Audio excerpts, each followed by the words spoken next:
Hola estudiantes, espero que estén muy bien. Hoy vamos a ver la segunda parte de fisiología renal. La clase de hoy va a estar dividida en dos partes. La primera parte va a estar dada por el papel del riñón en la regulación de los líquidos corporales.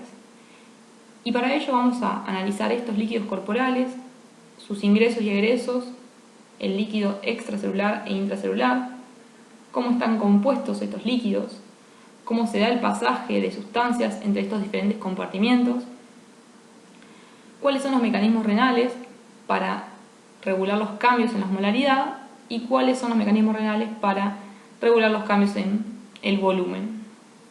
Y la segunda parte de la clase va a estar enfocada en lo que es la función renal la función hormonal del riñón. Y vamos a analizar principalmente el papel de la eritropoyetina y sobre la vitamina D.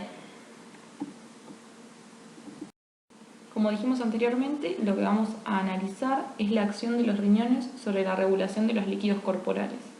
Y lo primero que vamos a mencionar al respecto es que estos líquidos corporales se mantienen estables a pesar de la entrada y salida de agua y de solutos.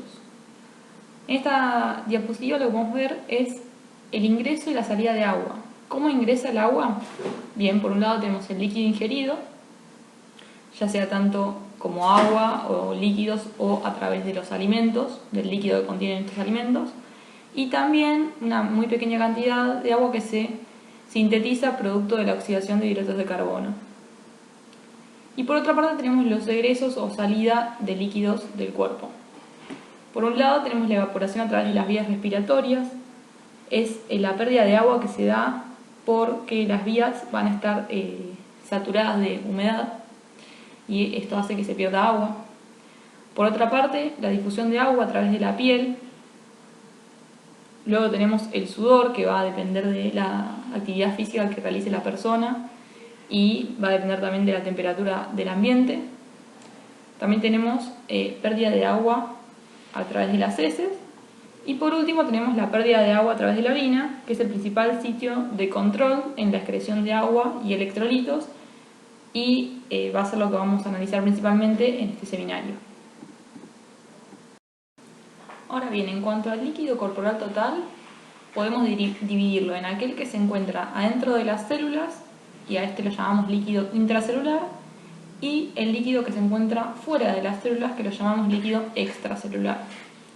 Dentro del líquido extracelular tenemos el líquido intersticial, ese es el que se encuentra bañando las células, el plasma, que es el líquido que se encuentra adentro del compartimento vascular, y el líquido transcelular, que es parte del líquido extracelular, pero está separado de este por un grupo de células epiteliales, denominadas células mesoteliales. Y ejemplos de este líquido transcelular es el líquido pericárdico, el líquido pleural y el líquido peritoneal, por ejemplo. Ahora bien, si analizamos las cantidades, en un principio tenemos que decir que el agua corporal total suele corresponder con un 60% del peso corporal total. Esto varía dependiendo, por ejemplo, de la edad de la persona. En las personas ancianas este porcentaje es menor, o en las personas que tienen mayor porcentaje de grasa corporal. Pero si tenemos en cuenta estos valores y un adulto que pese alrededor de 70 kilos, el valor de agua o la cantidad de agua que tendrá en su cuerpo serán 42 litros. Ahora bien, de estos 42 litros, el 60% va a ser o va a formar parte de lo que es el líquido intracelular, que correspondería a 25 litros aproximadamente. Luego el 40% restante va a formar parte del líquido extracelular. Este líquido extracelular, las 3/4 partes aproximadamente corresponden con el líquido intersticial, 1/4 con el líquido extracelular, con el plasma, y luego tenemos el líquido transcelular con un valor de 2 litros. ¿Cuál es la composición del líquido intracelular y el líquido extracelular? Bien, si comenzamos analizando el líquido extracelular, recordando que este va a incluir lo que es el líquido intersticial y el plasma, estos tienen composición muy similar, casi igual. La única diferencia sería la cantidad de proteínas, digamos. El plasma va a tener más proteínas que el líquido intersticial. Ahora bien, en cuanto a los solutos, podemos observar que aquellos que se encuentran en abundancia son el sodio y el cloro, principalmente, como pueden observar en ese cartel, digamos. El cloruro de sodio es el principal soluto del líquido extracelular, por lo tanto es el principal determinante de su osmolaridad. Y luego tenemos también una cantidad considerable el bicarbonato.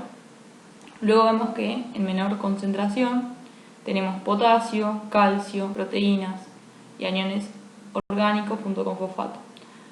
Ahora, si analizamos el líquido intracelular, podemos observar que hay abundancia de potasio, de fosfato y aniones orgánicos y que hay gran cantidad de proteínas en comparación con el líquido extracelular. Ahora vamos a analizar cómo se da el intercambio de agua y solutos entre los compartimentos. Si observamos el gráfico de la derecha, podemos ver por un lado que tenemos el ingreso de líquidos y solutos y por otro lado las pérdidas. Y luego vemos los diferentes compartimentos que son el plasma, el líquido intersticial que pertenecen al líquido extracelular y el líquido intracelular. Y también vemos cuáles son las barreras que separan estos líquidos, digamos, estos compartimentos. Tenemos la membrana capilar, es decir, la que pertenece a los capilares, si recuerdan son las estructuras vasculares más pequeñas. Y por otra parte vemos lo que separa el líquido intersticial y el líquido intracelular, que es la membrana celular o membrana plasmática. Bien, comencemos analizando el intercambio entre el plasma y el líquido intersticial. Si recuerdan, a nivel de los capilares, la filtración tanto de agua y de solutos se va a dar gracias a las fuerzas hidrostáticas y coloidosmóticas, que van a determinar ciertas presiones hidrostáticas y coloidosmóticas. Recuerden que las presiones que favorecían la filtración eran la presión hidrostática del capilar y la presión coloidosmótica del intersticio, que dependía de las proteínas. Y las fuerzas que se oponían eran la presión coloidosmótica del capilar y la presión hidrostática del líquido intersticial. Esto es lo que va a determinar que desde el plasma al líquido intersticial pasen líquidos y solutos. Bien, y recuerden que en menor medida proteínas. Ahora bien, del líquido intersticial a la membrana celular, el panorama es diferente, ya que la membrana plasmática, si recuerdan, no es permeable a solutos, pero sí es permeable al agua. Esta característica se denomina permeabilidad selectiva. Es decir, recuerden que los iones, el sodio, el cloruro, el potasio, no van a permear la membrana. Ahora bien, el agua sí lo va a hacer, y lo va a hacer a través del proceso denominado ósmosis, que lo vamos a analizar en la siguiente diapositiva. Dijimos entonces que el pasaje de agua a través de las membranas celulares se daba por un proceso denominado ósmosis. ¿Qué es la ósmosis? Podemos definirla como la difusión neta de agua a través de una membrana semipermeable. ¿De qué va a depender esta difusión? Es decir, ¿de qué va a depender que el agua vaya de un lado al otro de la membrana? Va a depender principalmente de la osmolaridad de las soluciones. El agua va a pasar desde la solución con menor osmolaridad hacia el compartimiento que tenga una solución con mayor osmolaridad. Esta osmolaridad va a depender de la concentración de partículas osmóticamente activas que tenga la solución. Ejemplos de partículas osmóticamente activas pueden ser la glucosa, la urea, iones como sodio, cloruro, bicarbonato. ¿Sí? Para comprender mejor este proceso, podemos observar el gráfico o el esquema que tenemos en pantalla. Vemos dos cubos, un cubo a la izquierda y un cubo a la derecha, y en cada uno tenemos una membrana semipermeable que está representada en color rosa. Y si comenzamos analizando el cubo de la izquierda, vemos que tenemos dos soluciones. Por un lado, la solución de la izquierda y por otro lado, la solución de la derecha. Si observan con detenimiento, pueden ver que el volumen de solución es el mismo a ambos lados de la membrana. Pero se ve claramente que la solución de la derecha tiene mayor cantidad de partículas osmóticamente activas, que serían las pelotitas azules, que la solución de la izquierda. Entonces por eso lo que va a suceder es que el agua va a atravesar la membrana y va a ir desde el compartimento de la izquierda, que tiene menor cantidad de partículas osmóticamente activas, menor concentración de partículas osmóticamente activas, va a ir desde el compartimento de la izquierda hacia el compartimento de la derecha, que tiene mayor concentración de partículas osmóticamente activas. Y este pasaje de agua lo evidenciamos en el cubo de la derecha. Como pueden observar, el resultado de este pasaje de agua hace que el volumen en el compartimento de la derecha sea mayor que en el de la izquierda. Y en ese estado podemos observar que se produjo un equilibrio en la osmolaridad de ambas soluciones. Por lo hablado en la diapositiva anterior, entonces podemos inferir que los cambios en la osmolaridad del líquido extracelular van a determinar cambios en el líquido intracelular por pasaje de agua, ya sea hacia el interior o hacia el exterior de la célula. En este caso observamos el siguiente esquema que muestra tres situaciones. Lo que primero observamos es que tenemos la célula con, en el esquema se ven pelotitas violetas o azules que representan las partículas osmóticamente activas, que van a dar una osmolaridad de 300 miliosmoles, que es la osmolaridad del líquido corporal, ¿sí? Tanto intra como extracelular es alrededor de 300 miliosmoles. Vemos en la situación A esta célula en una solución isotónica. ¿Por qué isotónica? Porque tiene la misma osmolaridad que el líquido intracelular. Y podemos observar que dice que no hay cambios, es decir, no hay pasaje neto de agua desde un compartimiento al otro. Esta situación podemos contrastarla con lo que sería administrarle un suero a una persona con una concentración de cloruro de sodio al 0,9%, que si ustedes hacen el cálculo, esa solución se corresponde con 300 miliosmoles, tiene una osmolaridad de ese valor, es decir, es isotónica con la osmolaridad del líquido intracelular. Por eso también es que se administra el suero, digamos en el suero, una solución de esas concentraciones, ¿sí? Para que no hayan cambios. Ahora, si analizamos la situación B, lo que podemos observar es que la célula se encuentra en una solución hipertónica. Bien, este caso, un ejemplo puede ser la pérdida de líquido por deshidratación. Se pierde agua, pero los solutos se conservan, por lo tanto, la solución va a tener una osmolaridad mayor, en este caso de 360 miliosmoles. ¿Qué va a suceder con el agua? Como bien dijimos anteriormente, el agua va a ir desde la solución o el sitio de menor concentración de partículas osmóticamente activas, que en este caso va a ser la célula, porque la célula va a tener 300 miliosmoles, hacia el sitio con mayor concentración de partículas osmóticamente activas, que en este caso va a ser el líquido extracelular. Entonces el agua va a salir de la célula y la célula se encogería o se crenaría. Y en una tercera situación, que es la situación C, tenemos la célula dentro de lo que sería una solución hipotónica, es decir, con una concentración de partículas osmóticamente activas menor. En este caso, el valor es de 200 miliosmoles. Recordemos que dentro de la célula tenemos 300 miliosmoles. Por lo tanto, lo que va a hacer el agua va a ir desde el exterior de la célula hacia el interior celular. Y la célula se va a hinchar o se va a alisar, ¿sí? Ahora, lo que vamos a analizar nosotros es cuáles son los mecanismos que tiene el cuerpo para evitar que se produzcan estos cambios, estas alteraciones celulares, y que se restablezca la homeostasis. Vamos a hablar de los mecanismos renales de control de la osmolaridad. Si se producen cambios en la osmolaridad del líquido extracelular, como por ejemplo un aumento de la osmolaridad por una deshidratación o una disminución de la osmolaridad, por ejemplo por una sobrecarga de agua, estos cambios serán detectados por unas células denominadas osmorreceptores, que se encuentran en el hipotálamo y van a actuar sobre este de acuerdo al cambio que se produzca.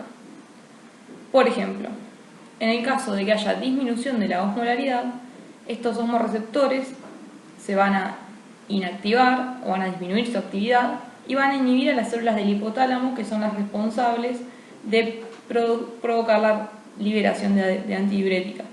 Por lo tanto, se va a liberar menos cantidad de antidiurética, entonces el agua se va a eliminar, el exceso de agua. Por otra parte, la situación opuesta, si se produce un aumento de la osmolaridad, lo que va a suceder es que estos osmorreceptores van a aumentar su actividad y van a estimular las células del hipotálamo, las cuales van a hacer que aumente la liberación de antidiurética por parte de la neurohipófisis. La hormona antidiurética, como su nombre lo indica, lo que hace es disminuir la diuresis, es decir, retiene agua. Podemos observar en el siguiente esquema un resumen de lo que sucede en el caso de que haya una deshidratación o deficiencia de agua. Se observa que una deficiencia de agua va a producir el aumento de la osmolaridad extracelular, la cual va a ser sensada por los osmorreceptores, que van a hacer que aumente la secreción de antidiurética. Esta hormona antidiurética lo que va a hacer es que aumente la permeabilidad al agua en los túbulos distales y en los conductos colectores, y de esa manera se reabsorba mayor cantidad de agua, es decir, disminuya el agua excretada. Y de esta manera se restablezca el equilibrio. Vamos a comenzar analizando cuáles son los mecanismos renales que se activan ante una sobrecarga de agua. Entonces tenemos una persona que ingiere un exceso de agua, lo cual va a hacer que momentáneamente disminuya la osmolaridad del líquido extracelular y por lo tanto lo que se va a hacer es eliminar el exceso de agua produciendo una orina diluida. Como bien dijimos anteriormente, esto va a estar dado por la disminución de la secreción de la hormona antidiurética. Observemos a nivel renal qué es lo que sucede para dar lugar a esta orina diluida. Tenemos en el siguiente esquema una nefrona. Si comenzamos analizando desde la izquierda, a nivel del túbulo contorneado proximal, observamos que el líquido que se filtra y comienza a discurrir por el túbulo contorneado proximal tiene una osmolaridad de 300 miliosmoles, es decir, que es igual a la osmolaridad plasmática. A este nivel no cambia porque se va a reabsorber tanto agua como cloruro de sodio. Luego el líquido va a seguir avanzando, llegando a nivel de la rama descendente del asa de Henle. Si recuerdan, esta rama es permeable al agua y poco permeable a solutos. Así que se va a reabsorber agua y el líquido intratubular va a tener una osmolaridad igual a la del intersticio medular, que en este caso es de 600. Luego, cuando el líquido llega a la rama ascendente del asa de Henle, se van a reabsorber solutos y no se va a reabsorber agua, porque esta rama es impermeable al agua, independientemente de la presencia de ADH. Entonces se reabsorben solutos. Si observan en la rama gruesa de la rama ascendente del asa de Henle, hay un transportador sodio, potasio, cloro, y se reabsorbe también cloruro de sodio. Por lo tanto, lo que va a suceder es que el líquido intratubular se va a diluir, quedando con una osmolaridad de 100 miliosmoles, que la podemos observar a nivel de la parte del túbulo contorneado distal. Observamos que a este nivel se continúa reabsorbiendo cloruro de sodio, el líquido sigue avanzando hacia el conducto colector por los túbulos colectores y se va adentrando hacia la médula. Si observan con detenimiento, no se produce reabsorción de agua porque este segmento es, su permeabilidad al agua depende de la hormona antidiurética. Y como en este caso la liberación de hormona antidiurética ha disminuido, es decir, hay poca concentración antidiurética, este segmento es prácticamente impermeable al agua, por lo tanto el agua va a permanecer dentro de los túbulos. Se va a reabsorber una cantidad extra de cloruro de sodio y el líquido que se elimine finalmente va a tener una osmolaridad de 50 miliosmoles. Es decir, va a ser una orina muy diluida y de esta manera lo que va a suceder es que se va a eliminar el exceso de agua que se ingirió. Ahora vamos a analizar qué ocurre en la situación opuesta a la anterior, es decir, en el caso de que se produzca una deshidratación. Por lo tanto, va a haber una pérdida de agua, lo que va a hacer que aumente la osmolaridad del líquido extracelular y esto va a resultar en un aumento de la secreción de antidiurética y un aumento de la sensación de sed para aumentar los ingresos de líquido y de esta manera también retornar los valores de osmolaridad a la normalidad. Observemos a nivel renal qué es lo que sucede. Tenemos nuevamente el esquema de una nefrona y si observamos a nivel del túbulo contorneado proximal, vamos a ver que hay reabsorción de sodio y agua, también de urea, pero esto lo que va a hacer es que no cambie la osmolaridad del líquido. El líquido va a tener la misma osmolaridad que el plasma, de 300 miliosmoles. Ahora bien, a medida que el líquido va avanzando hacia la rama descendente del asa de Henle, que es permeable al agua, se produce la reabsorción de agua y por lo tanto la osmolaridad del líquido intratubular se equilibra con la osmolaridad del intersticio medular, que en este caso, como observarán, es de 1200 miliosmoles, es decir, es más elevada, es hiperosmótico. Ahora bien, este líquido, una vez que continúa avanzando hacia la rama ascendente del asa de Henle, ocurre lo mismo que ocurría en el otro caso, es decir, se produce reabsorción de solutos y este líquido se diluye nuevamente a 100 miliosmoles a nivel del túbulo contorneado distal. Pero bien, a este nivel, a nivel de la parte final del túbulo contorneado distal, a nivel de la parte inicial del túbulo colector cortical y el túbulo colector medular, lo que va a suceder es que al haber presencia de hormona antidiurética, este segmento sí va a ser permeable al agua, por lo tanto va a aumentar la reabsorción de agua. Si observan a nivel del conducto colector medular, van a observar que hay reabsorción de agua, de cloruro de sodio y de urea. ¿Cuáles son los dos requisitos fundamentales para que se produzca esta reabsorción de agua? Bien, por un lado, es imprescindible la presencia de la hormona antidiurética, ya que sin la misma, estos túbulos no son permeables al agua y no se puede producir la reabsorción. Y por otro lado, se requiere de un intersticio medular hiperosmótico. Como pueden observar en este caso, es de 1200 miliosmoles, ya que esto es lo que va a permitir que el agua pase desde la luz de los túbulos hacia el intersticio por ósmosis. Es decir, va a producir mayor fuerza osmótica, estos solutos que se encuentran concentrados en el intersticio medular.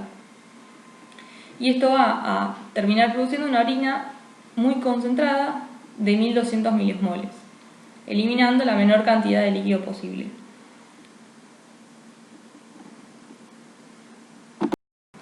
Anteriormente dijimos que para la formación de una orina concentrada se requieren de la presencia de hormona antidiurética y por otra parte de un intersticio medular hiperosmótico. Ahora bien, ¿cómo se forma este intersticio medular hiperosmótico, que es el que nos va a proporcionar la fuerza osmótica necesaria para que el agua pueda pasar desde el líquido tubular hacia el intersticio y de esta manera reabsorberse? Bien, este intersticio medular hiperosmótico es producto del mecanismo multiplicador por contracorriente, que es el que vamos a estudiar en esta diapositiva, y también una parte muy importante es gracias a la urea, que eso lo vamos a analizar posteriormente. Comencemos analizando el mecanismo multiplicador por contracorriente. Este se basa en los siguientes procesos. Por un lado, lo que observamos en estos esquemas, si arrancamos observando el número 1, observamos la rama descendente del asa de Henle y la rama ascendente. Y recordando que el líquido que se filtra a nivel de la barrera de filtración y que ingresa a la cápsula de Bowman va a tener una osmolaridad que es la misma que el plasma, que es de 300 miliosmoles. Ahora bien, este líquido avanza hacia los túbulos y vamos a ver que a nivel de la rama ascendente del asa de Henle, si recuerdan, habíamos dicho que era impermeable al agua, pero era permeable a los solutos. A este nivel lo que va a ocurrir es que se van a reabsorber solutos, produciéndose un gradiente de osmolaridad de 200 miliosmoles. Es decir, se reabsorbieron solutos, la médula quedó con 400 miliosmoles y el líquido intratubular quedó con 200 miliosmoles en el interior del túbulo. Luego observamos en la situación 3 que continúa llegando nuevo líquido que se filtra a través de la cápsula de Bowman con una osmolaridad de 300 miliosmoles y que al avanzar por la rama descendente del asa de Henle, la cual es permeable al agua, se equilibra con la osmolaridad del intersticio medular, que va a llegar entonces a 400 miliosmoles. Este líquido va a continuar avanzando hasta llegar a la rama ascendente del asa de Henle, nuevamente. Esto podemos observar en la situación 4, el líquido continúa avanzando y en la situación 5 se vuelve a producir reabsorción de solutos a través de los transportadores de la rama ascendente del asa de Henle, que producen un gradiente osmótico de 200 miliosmoles nuevamente. Podemos observar que en el nivel más profundo del intersticio medular tiene una osmolaridad de 500 y el líquido a ese nivel tiene una osmolaridad de 300. La diferencia es 200, ¿no? Y si observamos la situación 6, continúa llegando líquido y este proceso se vuelve a repetir. Digamos, lo que sucede es que a nivel de la rama descendente del asa de Henle el agua se reabsorbe, se equilibran las osmolaridades y que al avanzar hacia la rama ascendente se continúan reabsorbiendo solutos. De esta manera, con la llegada de cloruro de sodio proveniente del líquido filtrado por la cápsula de Bowman y el pasaje de solutos hacia el intersticio medular en la rama ascendente del asa de Henle, este proceso al repetirse lo que hace es acumular solutos en la médula. Como se observa en la situación 7, se produjo un intersticio medular hiperosmótico. Como mencionamos anteriormente, la urea va a participar de la formación del intersticio medular hiperosmótico. Va a contribuir aproximadamente en un 50% al mismo. Recordemos que la urea es un producto del metabolismo de las proteínas que se filtra a nivel de la barrera de filtración y llega a la cápsula de Bowman, luego avanza hacia los túbulos contorneados proximales, donde se va a reabsorber en una parte y va a continuar avanzando por el sistema de tubuladura. Ahora bien, en presencia de una norma antidiurética, es decir, en una situación en la que se desee producir una orina concentrada, lo que va a suceder es que a nivel del túbulo contorneado distal y de los túbulos colectores medulares y corticales, se va a producir reabsorción de agua porque va a haber presencia de una antidiurética. Al reabsorberse agua, la urea se va a concentrar más en el líquido y al llegar a los conductos colectores medulares, esta urea se va a encontrar muy concentrada y en presencia de una antidiurética se van a encontrar unos transportadores en la membrana de las células tubulares que van a permitir que la urea pase desde la luz del túbulo hacia la intersticio medular, es decir, se reabsorba. Una parte de la urea, el 20%, se va a eliminar, pero una gran parte se va a reabsorber y va a quedar en el intersticio medular. Ahora bien, también lo que sucede es que parte de esta urea que se reabsorbió se va a volver a secretar a nivel del asa fina, de la rama fina del asa de Henle, y va a continuar avanzando dentro del sistema de tubuladura recirculando, ¿sí? Entonces, lo importante de esto es que la urea se va a reabsorber en presencia de ADH a través de transportadores mediante transporte pasivo a nivel del conducto medular interno, va a contribuir al gradiente medular hiperosmótico y también se va a secretar y de esta manera va a recircular. Es importante destacar las características de la vascularización de las nefronas que están encargadas de concentrar la orina, que son las nefronas yuxtamedulares. Estas tienen un sistema de vasculatura especial que se denominan vasos rectos, que por su disposición anatómica en forma de U evitan que se disipe la hiperosmolaridad medular. Estos, como podemos observar, comienzan desde la unión entre la corteza y la médula, se adentran hacia la médula y luego vuelven, digamos, en esta disposición en forma de U y salen al mismo nivel que ingresaron, que es a nivel entre la unión entre la corteza y la médula. Bien, lo que sucede es lo siguiente.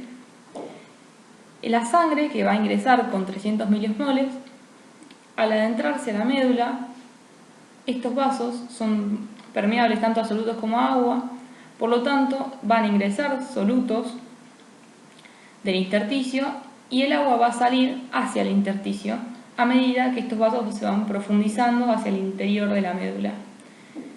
Luego lo que va a suceder cuando la sangre salga, digamos, se aleje de las profundidades de la médula, va a suceder el proceso contrario. Los solutos van a salir hacia el intersticio y el agua va a ingresar hacia los vasos. Y de esta manera la sangre que sale, digamos, que ya pasó por la médula, sale con 350 miliosmoles, es decir, se pierde una cantidad muy pequeña de solutos. Esto es posible, como bien dijimos, gracias a la disposición anatómica de estos vasos, pero también lo que es muy importante es que el flujo sanguíneo medular sea bajo, para que estos solutos no se laven, es decir, para que no se pierdan los solutos. Esto lo habíamos mencionado en el seminario anterior. Dijimos que la corteza es la parte más irrigada del riñón y que la médula recibe una irrigación mucho menor, muy pequeña. Bien, ahora vamos a analizar cuáles son los mecanismos renales que se activan ante los cambios de volumen, pero con la osmolaridad constante. En este caso vamos a analizar lo que sucede en el caso de un aumento del volumen. El ejemplo que vamos a utilizar es la administración intravenosa de suero, que es una solución isotónica, como hablamos anteriormente, de 300 milismoles, que lo que va a causar es un aumento del volumen del líquido extracelular, ¿sí? Podemos observar en el gráfico que ante una ingestión de líquido lo que se va a producir es un cambio en el volumen del líquido extracelular, de esta manera dando lugar a un aumento del volumen sanguíneo. Este aumento del volumen sanguíneo lo que va a terminar generando es que aumente el retorno venoso y por lo tanto aumente el gasto cardíaco. Si recuerdan, el gasto cardíaco al aumentar lo que hacía era aumentar la presión arterial. Y si observan en el gráfico que está dentro del esquema, el aumento de la presión arterial va a hacer que se excrete más líquido. Y esto es lo que llamamos diuresis por presión, ¿sí? Y también el aumento de la eliminación de sodio, o también llamada natriuresis. Entonces, este aumento de la presión arterial va a hacer que aumente la filtración glomerular y esto hace que aumente la diuresis. De todas maneras, recordemos que esto se va a dar en pequeña medida, ya que el riñón cuenta con el mecanismo de autorregulación del flujo sanguíneo renal, por lo tanto no permite que ciertos cambios en la presión arterial afecten demasiado a la filtración glomerular, pero en ciertas situaciones podría suceder. También este aumento de la presión va a hacer que se produzca menor reabsorción de sodio y agua a nivel del sistema de tubuladura. Por lo tanto, al reabsorberse menos sodio y agua, se va a eliminar mayor cantidad de sodio y agua. Y el aumento de la presión va a disminuir la activación del sistema renina-angiotensina-aldosterona y de esta manera va a disminuir la producción de angiotensina 2, que es un potente vasoconstrictor y que además a nivel renal está encargado de la reabsorción de sodio y agua, así que si se disminuye su formación se va a eliminar mayor cantidad de sodio y agua. Y por otra parte tenemos en el recuadro de la derecha el péptido natriurético auricular, que como su nombre lo indica está involucrado en lo que es la eliminación de sodio y agua y se produce en las aurículas, ¿sí? Cuando aumenta el volumen intravascular, lo que sucede es que las aurículas se van a distender más y este estímulo mecánico va a hacer que las células auriculares liberen este péptido. Y este va a actuar a nivel renal, como ya mencionamos, inhibiendo la reabsorción de sodio y agua, haciendo que estos se eliminen más.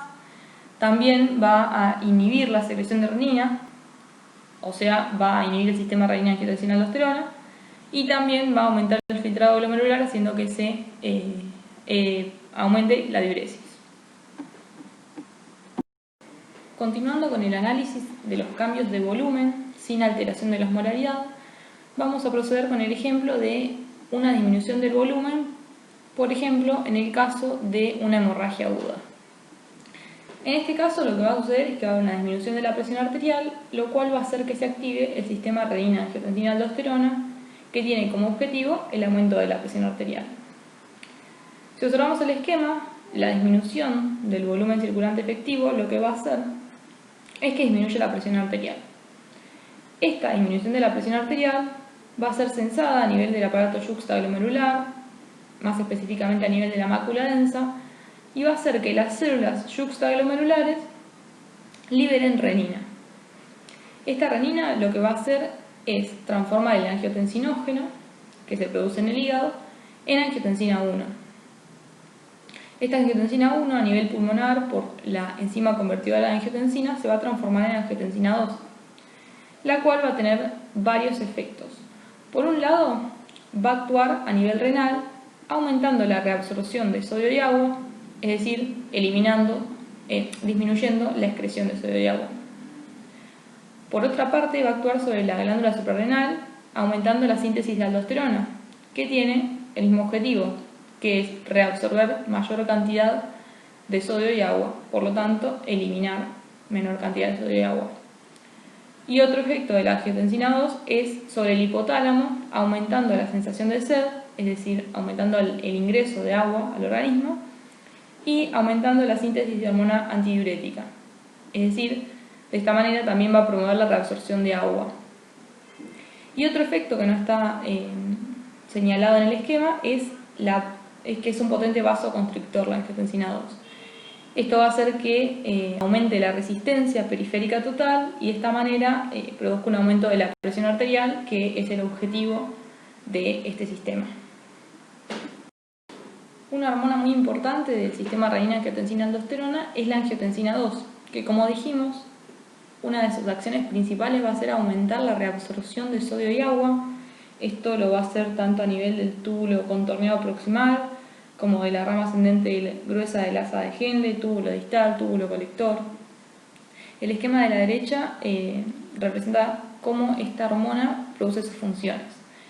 Como podemos observar, a nivel del borde apical de la célula tubular, va a aumentar la actividad del transportador sodio-protón, que reabsorbe un sodio y secreta un protón. Y también aumenta la actividad de la bomba sodio-potasio, que lo que hace es extraer sodio de la célula e ingresar potasio. Y también va a aumentar la actividad del transportador sodio-bicarbonato, promoviendo la reabsorción de ambos. Por otra parte, va a estimular la sensación de sed y la liberación de hormona antidiurética, fomentando la retención de agua a nivel del líquido extracelular. Por otra parte, como mencionamos anteriormente, es un potente vasoconstrictor, lo cual va a hacer que aumente la resistencia periférica total y esto promueva el aumento de la presión arterial. Pero por otra parte también va a hacer que se produzca vasoconstricción de las arteriolas renales, principalmente a nivel de la arteriola deferente, y esto, como recordarán en el seminario anterior, lo que va a hacer es que disminuya la presión en los capilares peritubulares, promoviendo la reabsorción. Y por otra parte también va a hacer que a nivel de la corteza de la glándula suprarrenal aumente la liberación de aldosterona, cuya hormona está encargada de aumentar también la reabsorción de sodio y agua a nivel renal. Como dijimos anteriormente, la aldosterona entonces es una hormona que se libera desde la glándula suprarrenal en respuesta, por un lado, al estímulo de la angiotensina 2. Otro estímulo es el aumento de las concentraciones de potasio extracelular.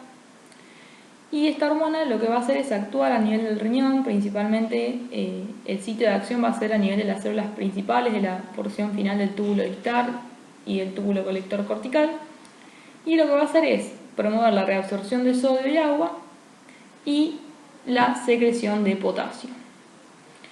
Esto lo podemos visualizar en el esquema, ¿sí? Como ven, en ambos casos, tanto en el caso del sodio como en el caso del potasio, se van a transportar mediante transporte activo secundario gracias a la acción de la bomba sodio-potasio, que mantiene altas concentraciones de potasio en el interior de la célula, lo que hace que éste salga de la célula hacia la luz tubular a favor de su gradiente, y el caso contrario con el sodio, hace que las concentraciones de sodio intracelulares sean bajas, por lo tanto el sodio, que va a estar en altas concentraciones en el líquido tubular, va a ingresar hacia la célula. Bien, y también podemos observar en el esquema algunos diuréticos, digamos la acción de algunos diuréticos, por ejemplo el caso de los antagonistas de la aldosterona, también llamados diuréticos ahorradores de potasio, porque al inhibir su acción se eliminará menos potasio y por lo tanto se va a retener mayor potasio en el líquido extracelular, y también va a estimular la diuresis, por eso también es un diurético. Bien, por último, para finalizar la clase vamos a analizar la función endocrina del riñón. En este caso vamos a hablar de la eritropoyetina. La eritropoyetina es una hormona que se va a sintetizar a nivel de las células intersticiales del riñón, y el estímulo para su producción va a ser la hipoxia, ¿sí? Como pueden observar en el gráfico, que está representado como la disminución de la oxigenación tisular. Entonces esto va a hacer que aumente la síntesis de eritropoyetina, que va a actuar a nivel de la médula ósea, que es donde se sintetizan los eritrocitos. Ahora bien, les propongo que piensen dos situaciones. Un caso en el que esté disminuida la síntesis de eritropoyetina, si se les ocurre en qué casos puede suceder esto, qué consecuencias traerá. Y por otra parte, otro ejemplo en el cual suceda lo contrario, ¿no? en el cual suceda que esté aumentada la síntesis de eritropoyetina y qué consecuencias tendrá esto. Bien, y luego tenemos la vitamina D. Esta vitamina se va a sintetizar a nivel de la piel por la exposición al sol, y para dar lugar a su forma activa, que es aquella que está modificada con 2 hidroxilaciones, debe por un lado pasar por el hígado, donde se va a transformar en 25-hidroxicolecalciferol, es decir, va a tener una hidroxilación en la posición 25. Luego, este compuesto debe modificarse a nivel del riñón con otra hidroxilación en su posición 1 para dar lugar al 1,25-dihidroxicolecalciferol, que es la forma más activa de la vitamina D. Este es el compuesto. Este compuesto es 1000 veces más activo que las otras formas de colecalciferol. Así que es muy importante esto. Esta modificación se va a dar principalmente a nivel del túbulo proximal, y la activación de esta hormona va a ser dependiente de la hormona paratiroidea. Bien. Ahora bien, las acciones de la vitamina D son principalmente aumentar la absorción intestinal de calcio y de fosfatos, pero más importante de calcio. Por otra parte, va a aumentar la reabsorción renal de calcio y fosfato, es decir, va a disminuir su eliminación. Y también va a tener acción sobre el hueso, aumentando la resorción en algunos casos, y también lo que va a producir es promover la calcificación ósea. Tiene estos dos efectos que van a darse sobre el hueso.